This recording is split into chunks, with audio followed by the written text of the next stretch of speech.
You may have heard about toxic black mold syndrome. Research shows as many as 10 million people in the country may be affected by the disease. Dr. Elizabeth Vaughn is here today to discuss this illness, which is frequently misdiagnosed. I guess first off, what exactly is black mold? Well, black mold is the proper name is Stachybotrys schicharum. It's one of many sources of toxins that can cause illness in animals and people.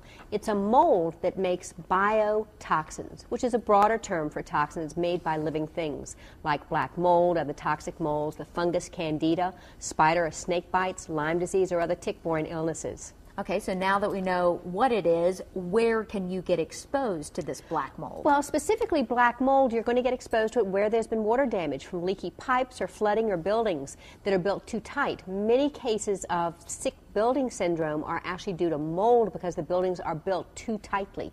Now, we were talking about this earlier, and you said some people will get sick from it, but not everybody gets sick. And that's why it's so hard to pin down sometimes. The reason is it's all in your genes, specifically your HLA genes. These are the ones that have to do with transplantation, etc.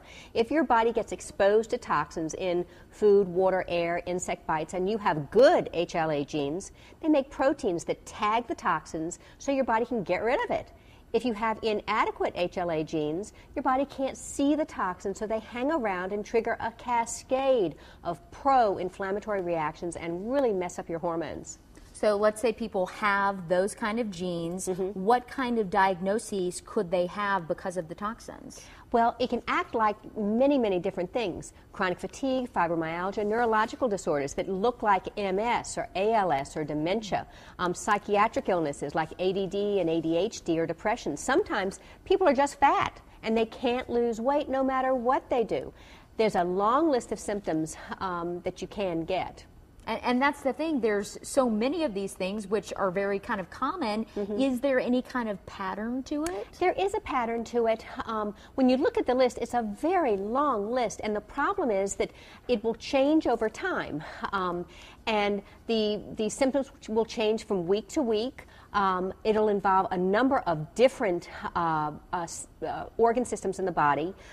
There's also over 100 different toxins that these molds produce, so each person will react to it slightly differently, and that's why lots of people just think you're crazy. And that's never a good thing. That's never a good thing. Okay, so let's say you may think I have this or I have this mold in my home. Any suggestions? Well, first off, take a look at the article in Natural Triad. Take a look at the article in Natural Triad this month. Because if you think that your illness fits this picture, find someone who's knowledgeable about toxic black mold and get some help. If you and your doctor know you're sick, but you can't figure out what you have, or if they think you're crazy or you think you're crazy, don't give up. Get educated and get tested.